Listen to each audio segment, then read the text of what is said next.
Hey everyone, what is going on? My name is Champ Chris, and in this video I'll be going over all the differences of the different kinds of sentries, and we'll be talking about which one is the best out of the three, so be sure to stick around.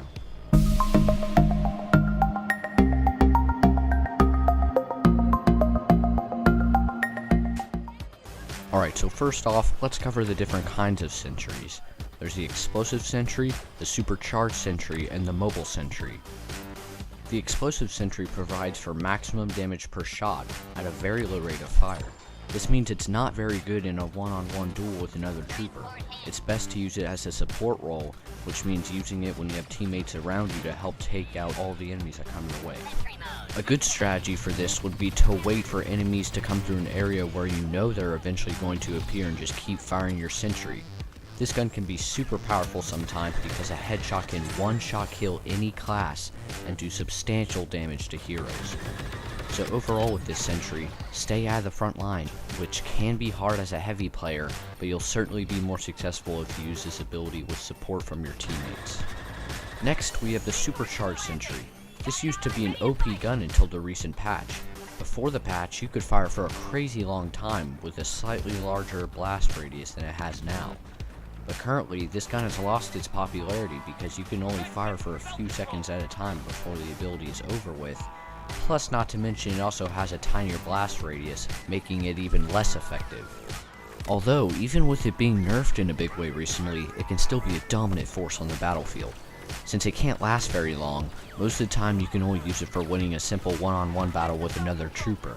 If you want to kill the enemy with it, and what I'm about to say applies to any sentry, you have to deploy when you're behind cover. There's an animation that can leave you completely defenseless. It may not seem that long and that big of a deal, but by the time you get it deployed and actually start shooting, you'll be dead. But anyways, overall, it's best to be aggressive with the Supercharged Century. Just be sure to get behind cover, deploy it, then start attacking. Lastly, we have the Mobile Sentry. This offers the most mobility out of all the sentries with slightly less firepower. To be honest, it's really similar to the Supercharged Century. The only difference is that there's no explosive in the shot, you have greater mobility, and you have the same rate of fire as the Supercharged Century. You can actually fire it a bit longer than the Supercharged Century by a good amount. Because of this, I think it's a better idea to be on the front line since you can stay there longer.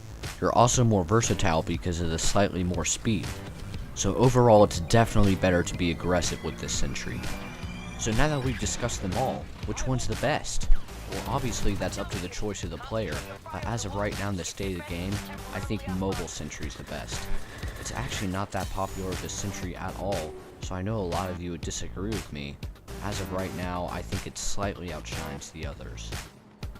I have the epic Starcard Supercharged Century in my heavy, so I won't be changing to the Mobile Sentry anytime soon, but if both of them were epic, I'd certainly choose the Mobile Sentry.